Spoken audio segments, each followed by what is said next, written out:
Hey everyone, welcome to Craving Something Scary, where it's all horror all the time.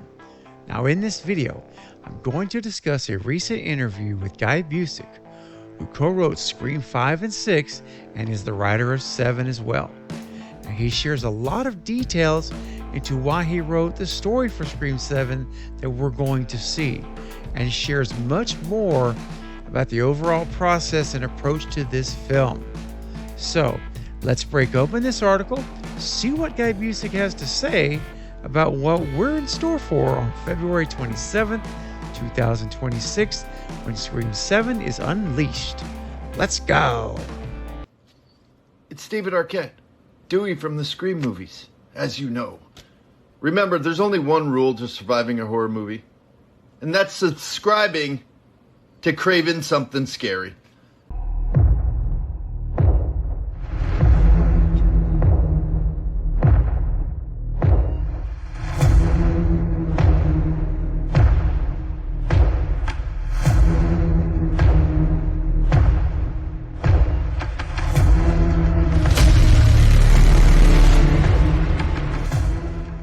So comicbook.com recently interviewed Scream 7 writer Guy Busick, and he revealed a lot about how he came to write this new version of the story with the departure of Melissa Barrera and Jenna Ortega, thus making this a Sidney-focused movie again.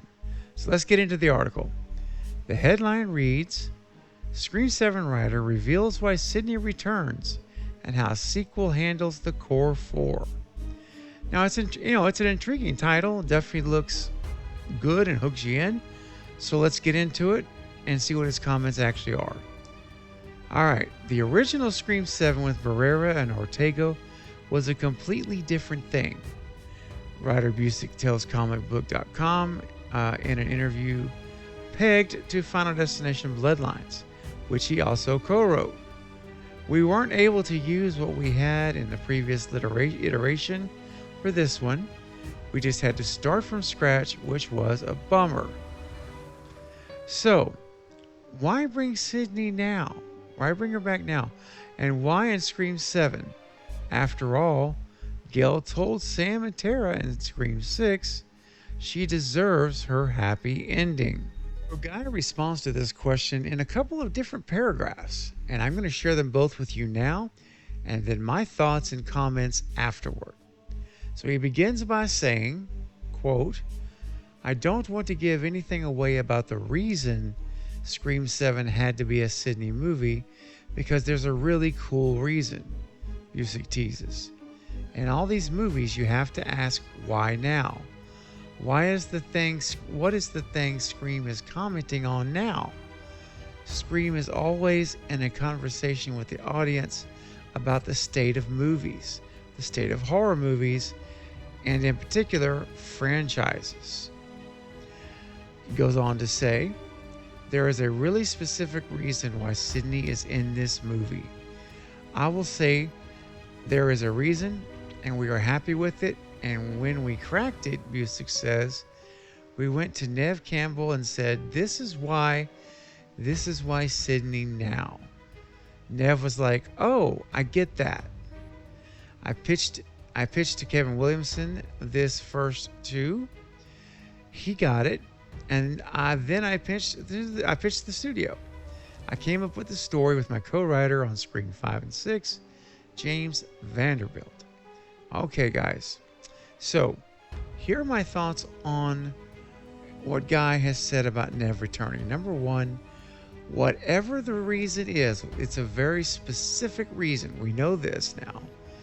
And it's relating to Sidney's return, first of all.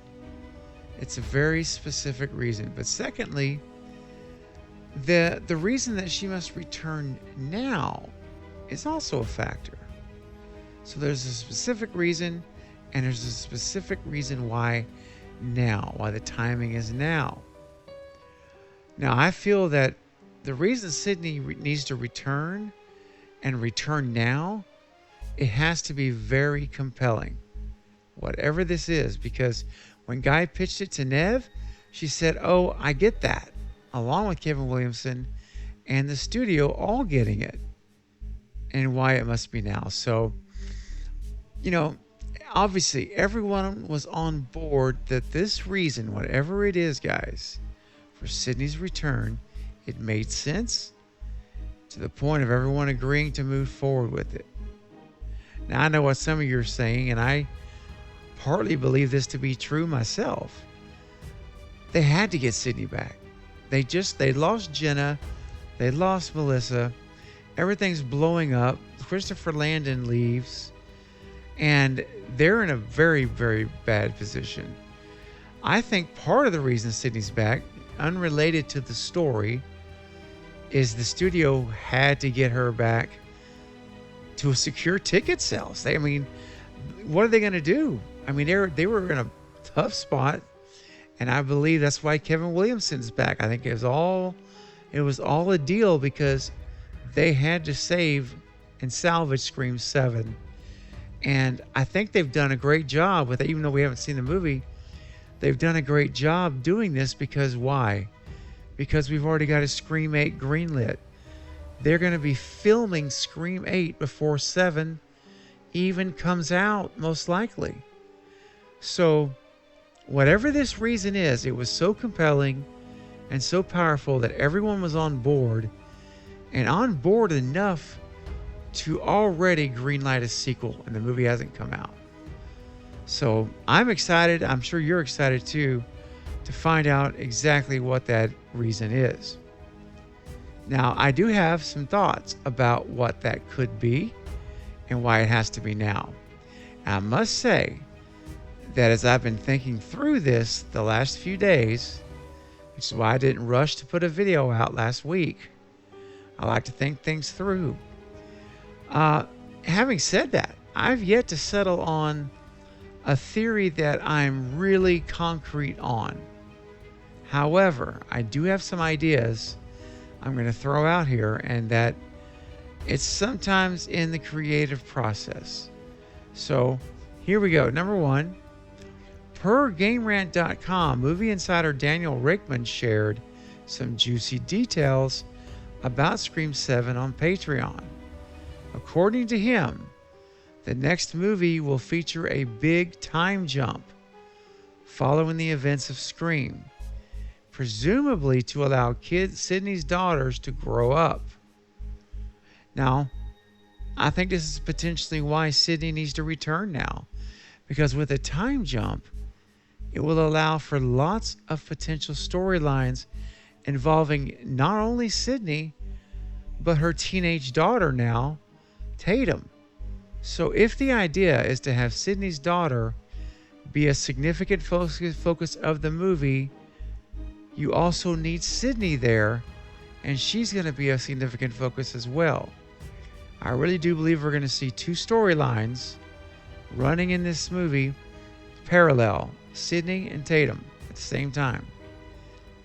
And there's another question, which is what will Scream 7 be commenting about in relation to the horror films? Like what has been released recently, technology being used, and moving to this now, for the sake of time, two things jump to me about this, to jump out. First is commentary on remakes and requels. Look, Scream 5 commented on requels, but they're still happening now 3 years later. Plus, the trend of remakes in the horror genre is going full force. I mean, looking back at remakes and requels like Evil Dead Rise, Halloween Ends, The Exorcist, Insidious: The Dark Realm, Jeepers Creepers Reborn, Hellraiser, all the way up to the upcoming requel of I Know What You Did Last Summer, coming out in July. So I expect remakes and requels to be the target of some meta commentary in Scream 7. I think it will continue, and it will be even further stressed in their commentary about remakes and requels. Now, second, I think we'll see some commentary on the use of AI across the film industry. This is a huge issue, as you know, right now in the film industry. What could be the most ironic and self-aware commentary on AI is if Scream 7 does indeed use AI within the movie as speculated, then all of the commentary that it could potentially lead to with us seeing AI within Scream, which will be commenting on the use of AI. I mean, you could get really layered there in some meta commentary and addressing what's going on in real times right now that we're living in, the real times. So right now, I think for sure we're going to see a time jump, which is rumored to be at least 2 years, but it could be more, which explains why they need Sidney back for Scream 7, outside of needing her back for ticket sales. And I'm thinking the meta commentary of Scream 7, I think it'll be based around the continued trend of remakes. Like I just said in requels, I think that's going to be a part of it along with AI. Now, my opinion can change, guys, about this, but right now that's what I'm thinking. And if you have some other ideas about this, please leave your theories and thoughts in the comment section below right now so I can know what you're thinking about when it comes to, why Sidney, why now, what's the meta commentary going to be? I would love to know what you're thinking and if you agree with me on some of my thoughts or not. So let me know, please. Now, getting back to the article, it shifts gears to guys speaking about how Chad and Mindy were written into Scream 7. The article continues. Busick credits Vanderbilt with the idea bringing the Meeks twins into Scream 7 without the other half of the core four. Quote, I believe it was James that came up with it. I want to give credit where credit is due, but it was an organic way why they would be in this movie, Busick adds. I don't want to spoil anything, but I will say it's through Gail. She's the connective tissue in 5 and 6, and she's in this. New York was obviously a big part of that. She bonded with those core four, and there's a reason why these two come to this town where the action is happening. Okay, so guys, listen. There's been a long-standing rumor, you've probably heard it, that Chad will return as Gail's cameraman and Mindy as a podcaster working with Gail. Now, I have not put much stock in this idea, honestly, since I first heard it, because I thought, well, that's just an easy way to come up with something to bring them back. Well, in my mind now, my thoughts are beginning to change. Because when I read guys' comments about Chad and Mindy, I immediately thought, well, that rumor just got a lot higher likelihood to be true, in my opinion.